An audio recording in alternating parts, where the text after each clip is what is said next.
Isang 10 segundong video lang. Iyon ang kinunan ng isang negosyanteng Amerikano sa Ninoy Aquino International Airport sa Manila. Ito ay mabilis na kumalat sa buong mundo. Umabot sa 10 milyong views sa loob ng ilang araw. Pero ang labis na ikinagulat ng nagvideo ay hindi ang nilalaman nito, kundi ang common comment mula sa iba't ibang bansa. Walang ganito sa Amerika. Bakit sa Pilipinas lang nagagawa ang ganito? Ano ang kinunan sa video? At bakit labis na nabighani ang mundo? Tingnan natin ang kwento.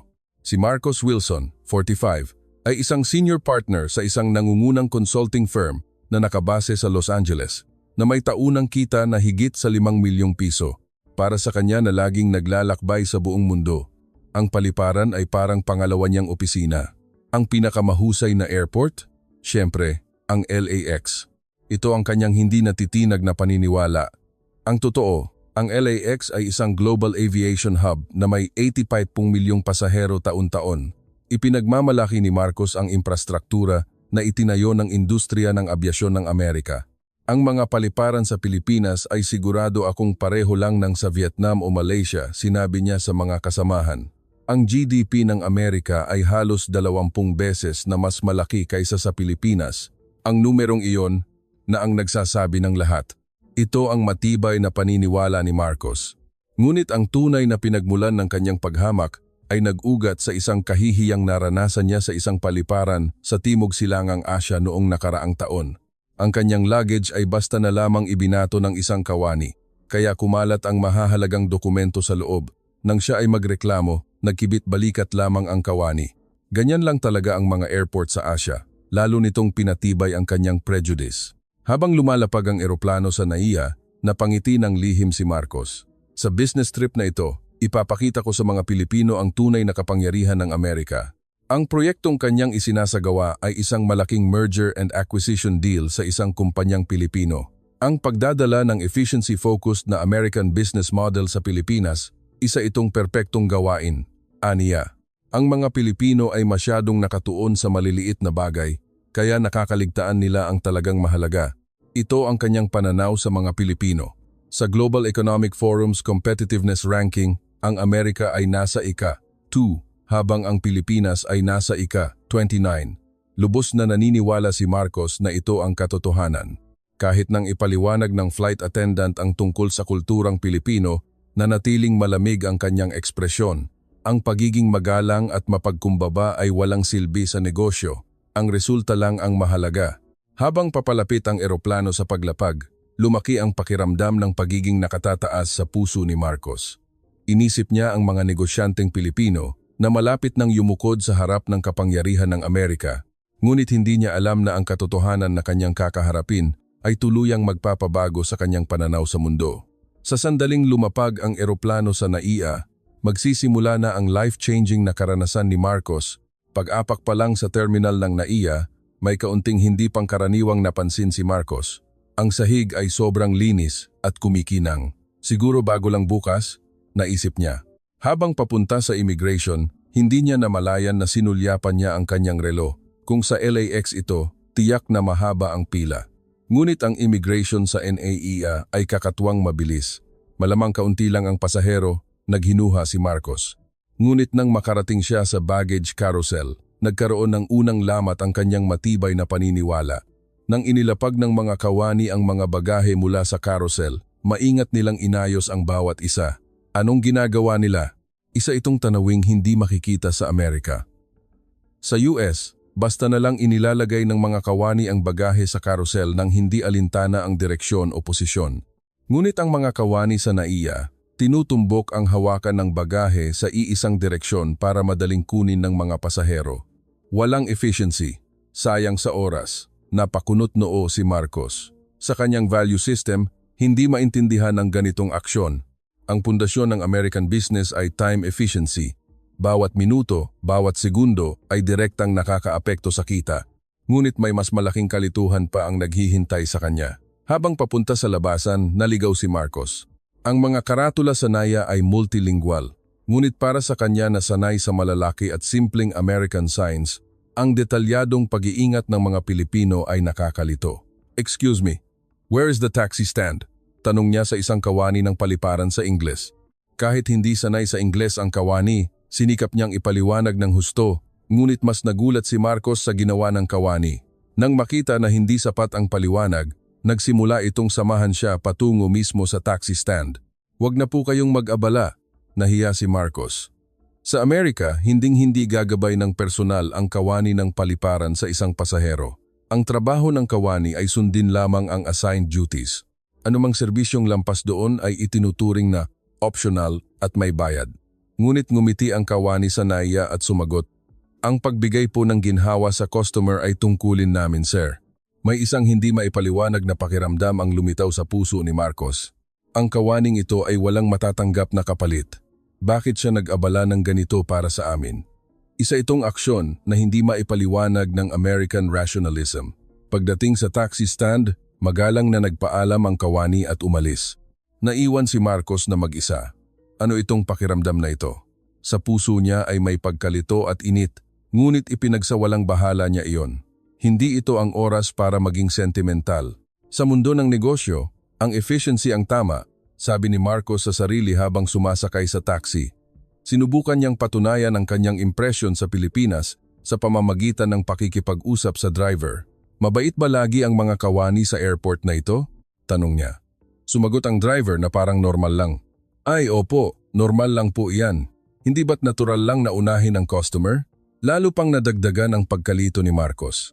Pagkatapos mag-check-in sa hotel, sinuri ni Marcos ang mga dokumento para sa meeting kinabukasan, ngunit hindi niya mahanap ang mahalagang presentation file. Naalala niya na inilagay niya iyon sa checked baggage kagabi. Baka naman, may masamang hinala ang pumasok sa kanyang isip. Hinalughog niya ang lahat ng kanyang bag, ngunit wala. Ang meeting kinabukasan ay napakahalaga para sa kanyang karera. Kung magtagumpay ang proyektong ito, maaaring ma-promote siya bilang Asia Regional General Manager.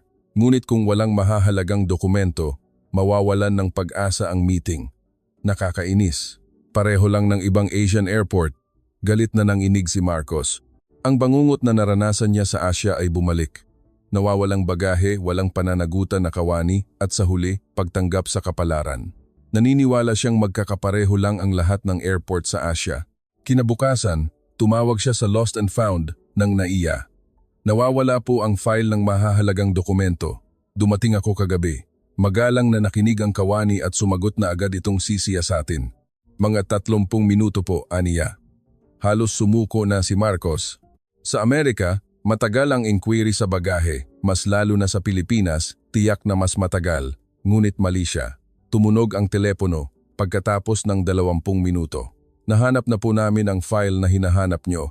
May bahid ng ginhawa sa boses ng kawani. "Talaga po?" Hindi maitago ni Marcos ang gulat. "Opo, nakita po sa ilalim ng upuan habang naglilinis kagabi at iningatan namin kaagad." Nang nagmadali si Marcos pabalik sa airport, maayos na iningatan ng kawani ang kanyang dokumento. Kumpleto ang file, walang nawawalang kahit isang papel. "Maraming salamat, malaking tulong ito." Ngunit ang sumunod na sinabi ng kawani ay nagpanganga kay Marcos. "Inihanda na po namin sana na ihatid ito sa inyo sa hotel. Paumanhin po at nag-abala pa kayong pumunta rito." Naguluhan si Marcos. Siya ang nagkamali at nagwala ng dokumento, ngunit ang kawani pa ang humihingi ng tawad at nagbalak pang ihatid sa hotel. "Hindi ito posibleng serbisyo sa Amerika. Bakit niyo po ginawa ito para sa akin?" Hindi mapigilang magtanong ni Marcos. Medyo nag-aalangan ang kawani bago sumagot. "Sa sandaling ipinagkatiwala sa amin ang mahalagang bagay ng customer, responsibilidad po naming ibalik ito ng ligtas. At saka, paano namin pababayaan ang customer na nagkakaproblema?" Isang hindi maipaliwanag na pakiramdam ang lumitaw muli sa puso ni Marcos. Walang obligasyon ang kawaning ito na gawin iyon. Bakit ganoon kalaki ang kanyang concern? Wala siyang makukuhang benepisyo o bayad. Bakit siya nag-ukol ng oras para sa iba? "Masaya po ako at nakatulong ako." Ang ngiti ng kawani ay tila nagpapakita ng tunay na kaligayahan na parang ito ang sarili niyang tagumpay. Sa taxi patungo sa meeting, malalim na nag-isip si Marcos. Ang mga naranasan niya sa loob ng 24 oras ay hindi maipaliwanag ng kanyang value system. Isa itong aksyon na taliwas sa efficiency at rationalism, ngunit nag-iwan naman ng magandang pakiramdam sa kanyang puso. "Baka may nalilimutan kaming mahalaga?" Ngunit ipinagsawalang bahala niya iyon. Huwag magpadala sa emosyon. Sa mundo ng negosyo, ang resulta ang lahat. Pinatibay ni Marcos ang sarili. Nagpasiya siyang patunayan ang kalamangan ng efficiency-focused American business model sa darating na negosasyon. Ang negosasyon ay naging mas madali kaysa sa inaasahan. Ang presentation ni Marcos ay perpekto at ang mga ehekutibo ng kumpanyang Pilipino ay nakinig ng may matinding interes. Kung ipapatupad niyo ang aming sistema, maaari ninyong bawasan ang gastos ng 30% at kalahatiin ang bilang ng empleyado. Tila interesado ang panig Pilipino sa efficiency na ipinakita sa numero. Ngunit sa huling bahagi ng negosasyon, isang hindi inaasahang tanong ang lumabas. Paano po ang trabaho ng mga empleyado? May konsiderasyon ba sa mga maaalis? Napatawa ng lihim si Marcos. Sa negosyo, normal lang po na tanggalin ang mga bahaging hindi efficient. Iyon po ang magdadala sa paglago ng kumpanya. Ngunit lumungkot ang mukha ng panig Pilipino. Itinuturing po naming pamilya ang aming mga empleyado. Hindi namin sila basta-bastang iiwan. Hindi maintindihan ni Marcos. Ang paghahalo ng emosyon sa negosyo ay hindi makatwiran. Hindi lalago ang kumpanya sa emosyon. Upang manalo sa global competition, kailangan ang efficiency. Kaya't ang resulta ng negosasyon ay postponed. Sinabi ng panig Pilipino na pag-aaralan pa nila, ngunit alam ni Marcos na ito ay isang pagtanggi. Pabalik sa hotel, hindi niya maitago ang pagkadismaya. Ang mga Pilipino mahirap talagang intindihin.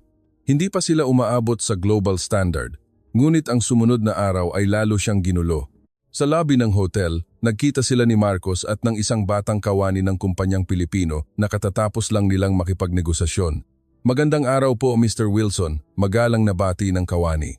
Salamat po sa kahapon. Nag-ingat si Marcos. Natatakot siyang kutyain siya matapos tanggihan. Ngunit ang nangyari ay kabaligtaran. Gusto ko po sana na mas makilala niyo pa ang kultura ng Pilipinas. Kung may oras po kayo, nais ko kayong imbitahan na bumisita sa aming kumpanya. Naguluhan si Marcos. Tinanggihan na ang negosasyon. Bakit pa siya iniimbitahan na bumisita? Siguradong may hidden agenda ito. Hindi po ako interesado, malamig na sagot ni Marcos. Ngunit hindi sumuko ang batang kawani. Mahalaga po ang efficiency na sinabi niyo, Mr. Wilson, pero mayroon din kaming efficiency sa aming sariling paraan. Kung makita niyo po, naniniwala akong may makikita kayong bago. Sa huli, natalo si Marcos sa curiosity at pumayag. Ngunit sa puso niya, matindi pa rin ang kanyang paniniwala. Makikita ko lang ang hindi efficient na pamamahala ng mga Pilipino. Baka ito na ang magandang pagkakataon para patunayan muli ang kalamangan ng Amerika. Sa araw ng pagbisita, nagulat si Marcos. Ang atmosfera sa kumpanyang Pilipino ay lubos na kakaiba sa Amerika. Ang relasyon ng mga empleyado ay talagang malapit, parang isang pamilya. Ngunit sa mata ni Marcos, ito ay isang larawan ng kawalan ng efficiency. Paano makakalikha ng competitiveness ang ganitong masyadong maluwag na kapaligiran? Mapang-asar niyang naisip. Habang bumibisita sa pabrika, maingat na nagme-maintain ng makina ang mga kawani. Sa Amerika, ito ay outsourced. Kulang sa cost consciousness. Naniniwala si Marcos. Sa cafeteria habang tanghalian, lalo pa siyang nagulat. Ang mga ehekutibo at general staff ay magkasamang kumakain sa iisang mesa. Hindi ito makikita sa Amerika. Walang class distinction. Paano mapapanatili ang disiplina sa organisasyon? Ngunit kinagabihan, isang pangyayari ang yumanig sa value system ni Marcos. Nagkaroon ng maliit na aksidente sa pabrika. Bahagyang nasugatan ang isang empleyado. Ngunit ang paraan ng pagresponde ng kumpanyang Pilipino ay labis na ikinagulat ni Marcos. Sa sandaling nangyari ang aksidente, nagbago ang atmosfera sa pabrika. Ngunit wala ang kaguluhan na inaasahan ni Marcos. Sa halip, kahanga-hanga ang kalmado at sistematikong pagresponde. Sinimulan ng pinakamalapit na kawani ang first aid sa nasugatan. Kasabay nito, tumawag ng ambulance ang isa pa at kinontak ng isa pa ang pamilya ng nasugatan. Siguro ayon lang sa manual. Iyon ang naisip ni Marcos sa simula. Sa Amerika, mayroon ding emergency procedure. Ngunit ang nangyari pagkatapos ay labis sa kanyang imahinasyon. Nang dumating ang factory manager sa pinangyarihan, ang una niyang ginawa ay humingi ng tawad sa nasugatan. Patawarin niyo po ako. Ito ay dahil sa aking hindi magandang pamamahala. Kung sa Amerika, ang unang gagawin ay siyasatin kung kanino ang pananagutan at isaalang-alang ang legal risks. Ang ganitong emosyonal na paghingi ng tawad ay mapanganib. Ngunit ang paghingi ng tawad ng manager ay tila taos-puso. Ang mas nakakagulat ay ang sumunod na pangyayari. Nang dalhin ang nasugatan sa ospital, tinawag ng manager ang lahat ng empleyado. Ang aksidenteng ito ay nagmula sa problema sa ating safety management. Mula bukas, rerepasuhin natin ang lahat ng procedure. Hindi na ito dapat mangyari ulit, naguluhan si Marcos. Ang sanhi ng aksidente ay ang kapabayaan ng mismong nasugatan. Bakit kailangang akuin ng manager ang responsibilidad? Kung sa Amerika, ito ay pangangasiwaan bilang individual responsibility. Ngunit ang mas hindi niya maintindihan ay ang reaksyon ng ibang empleyado. Walang nagturo ng sisi sa manager. Sa halip, sinabi ng lahat, dapat mas nag-iingat din tayo. Ang buong organisasyon ang nagbabahagi ng responsibilidad. Napakawalang efficiency nito, bulong ni Marcos sa sarili. Ngunit ang nakita niya kinabukasan ay nagbigay ng matinding lamat sa kanyang value system. Nang bumalik siya sa pabrika, ang empleyado na nasugatan kahapon ay nagtatrabaho na kahit may benda pa. Bakit hindi ka po nagpapahinga? May karapatan ka sa sick leave na may bayad, di ba? Nang tanungin ni Marcos. Medyo nag-alangan ang empleyado. Nagdulot na po ako ng abala sa lahat. Paano ako magpapahinga? Maliit na sugat lang po ito, kaya maaari akong magtrabaho ng paperwork. Ang sagot na ito ay nagpatulala kay Marcos. Sa Amerika, normal lang na gamitin ang sick leave hanggat maaari dahil iyon ang karapatan ng isang manggagawa. Ngunit ang empleyadong ito ay pinili ang responsibilidad kaysa sa karapatan. Ang mas nakakagulat ay ang ginawa ng ibang empleyado. Kusang loob nilang hinati ang trabaho ng nasugatan, walang nagreklamo. Sa halip, nagtatanong sila, ayos ka lang ba? Huwag mong pilitin ang sarili mo. Ano ba ito? Naguluhan si Marcos. Ang pag-uuna sa collective interest kaysa sa personal interest. Ang pag-uuna sa responsibilidad kaysa sa karapatan. Ito ay lubos na kabaligtaran ng business theory na kanyang pinag-aralan.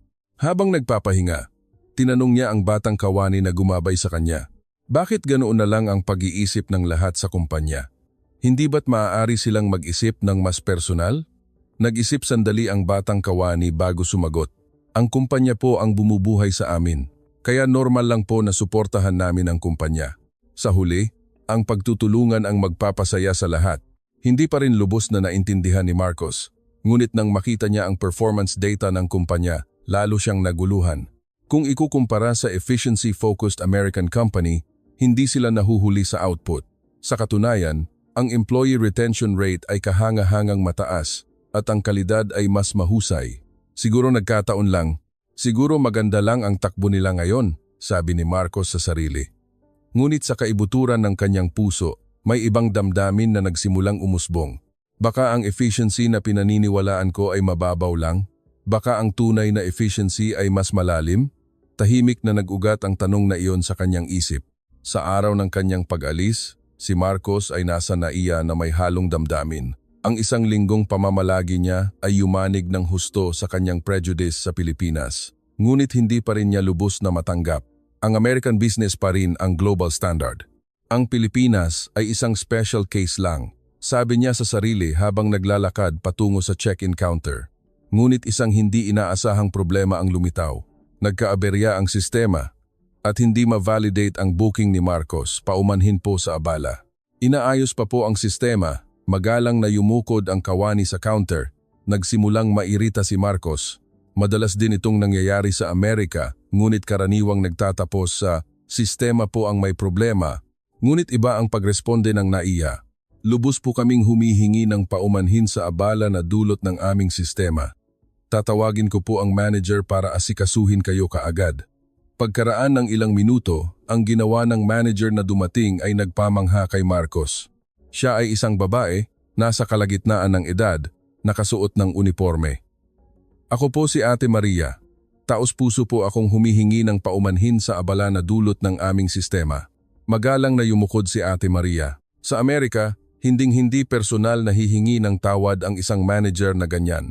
Ngunit ang mas nakakagulat ay ang sumunod na pag-asikaso. I-upgrade po namin ang inyong upuan sa first class at bibigyan namin kayo ng voucher para sa susunod bilang paumanhin. Naguluhan si Marcos. Ang problema sa sistema ay sa airline, hindi responsibilidad ng airport. Bakit kailangang akuin ng NAIA ang ganoong kalaking responsibilidad? Hindi ba po magkaibang organisasyon ang airport at airline? Bakit niyo po ito ginagawa para sa akin? Sumagot si Ate Maria nang may bahagyang ngiti. Para po sa customer, iisa lang ang airport at airline, ang Pilipinas po. Lahat po kami ay umaasa na maging maayos ang inyong paglalakbay. Hindi na po mahalaga ang pagkakaiba ng organisasyon. Labis na ikinagulat ni Marcos ang mga salitang ito. Sa Amerika, malinaw na hati ang organizational boundaries. Ang hindi makialam sa hindi mo trabaho ay isang prinsipyo. Ngunit si Ate Maria ay lumampas sa organizational boundary at inuna ang kasiyahan ng customer. Habang naghihintay sa lounge, binalikan ni Marcos ang lahat ng pangyayari sa loob ng isang linggo. Ang magalang na paggabay ng kawani ng paliparan. Ang kawani na nag-alok na ihatid ang nawawalang gamit. Ang kumpanya na itinuring na pamilya ang empleyado. Ang pabrika kung saan sama-samang inako ang responsibilidad sa aksidente. At ngayon, ang manager na nag-asikaso sa customer nang hindi inaalintana ang organizational boundary.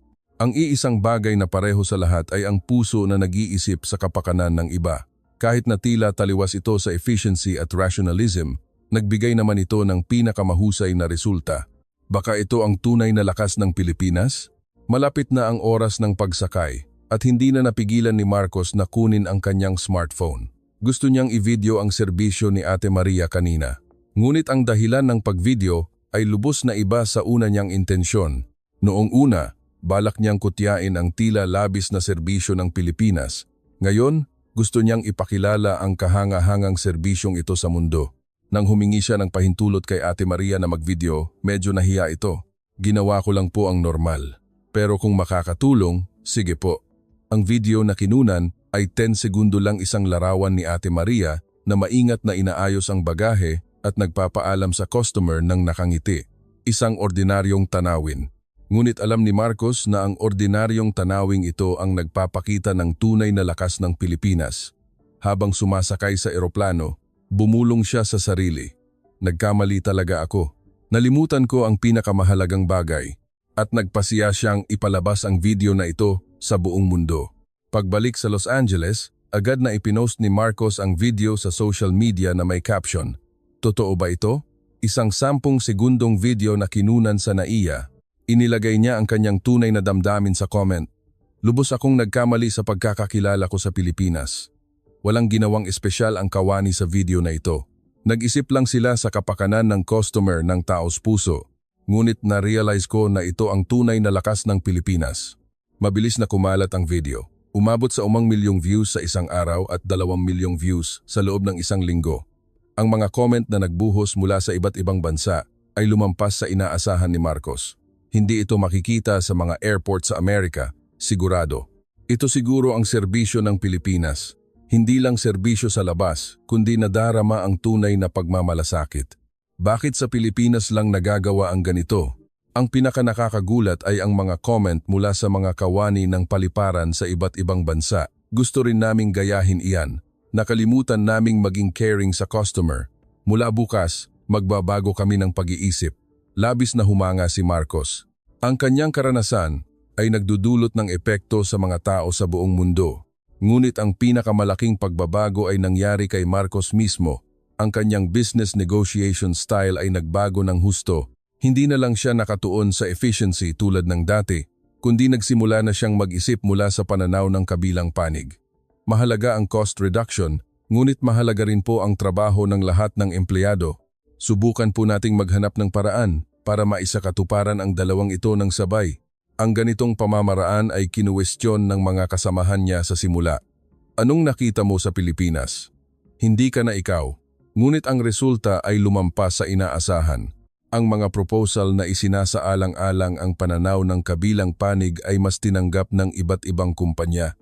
Nagkaroon ng pangmatagalang at mapagkakatiwalaang relasyon at ang return rate ng customer ay tumaas ng husto. Pagkalipas ng 6 na buwan, na-promote si Marcos bilang Asia Regional General Manager. Ngunit ang pinakaipinagmamalaki niya ay iba. Ang kanyang video ay naging panimula ng pagpapabuti ng serbisyo sa iba't ibang paliparan sa buong mundo. Ang serbisyo na nagsimulang tawaging Filipino Standard ay nagpataas ng husto sa kasiyahan ng mga pasahero, may mga mensahe ng pasasalamat mula sa buong mundo ang dumating kay Marcos. Ang video niyo po ang nagpakilala sa akin ng kahangahangang Pilipinas. Gusto ko ring bumisita sa Pilipinas. Tinuruan niyo po ako kung ano ang tunay na concern. Sa kasalukuyan, ilang beses sa isang taon kung bumisita si Marcos sa Pilipinas. Bukod sa negosyo, marami pa siyang gustong matutunan sa bansang ito. Kamakailan lang, muli niyang nakita si Ate Maria sa NAIA. Welcome back po, Mr. Wilson. Naaalala pa rin siya nito. Sumikat po pala sa buong mundo ang video na iyon. Ginawa ko lang naman po ang normal, nakakahiya. Sumagot si Marcos ng taos puso. Ate Maria, ang normal niyo po ang nagpabago sa mundong ito. Ang caring heart ng mga Pilipino ay nagbibigay ng pag-asa sa mga tao sa buong mundo. Gusto ko ring maging bahagi niyan. Habang naglalakad sa NAIA, si Marcos ay puno ng pasasalamat. Taos-puso siyang nagpapasalamat sa kapalaran na nakatagpo niya ang Pilipinas at kasabay nito, nahihiya sa kanyang dating pagmamataas. Mahalaga ang efficiency, ngunit may mas mahalaga pa rito. Ang pusong nag-iisip sa kapakanan ng iba ang magdadala sa tunay na tagumpay. Ito ang pinakamahalagang aral na natutunan ni Marcos mula sa Pilipinas at ngayon ay pinapalaganap niya ang aral na iyon sa buong mundo. Ang kwento na nagsimula sa isang 10 segundong video ay nagpapatuloy sa buong mundo hanggang ngayon. Kaya, ano ang masasabi mo sa video na ito? Salamat sa panonood.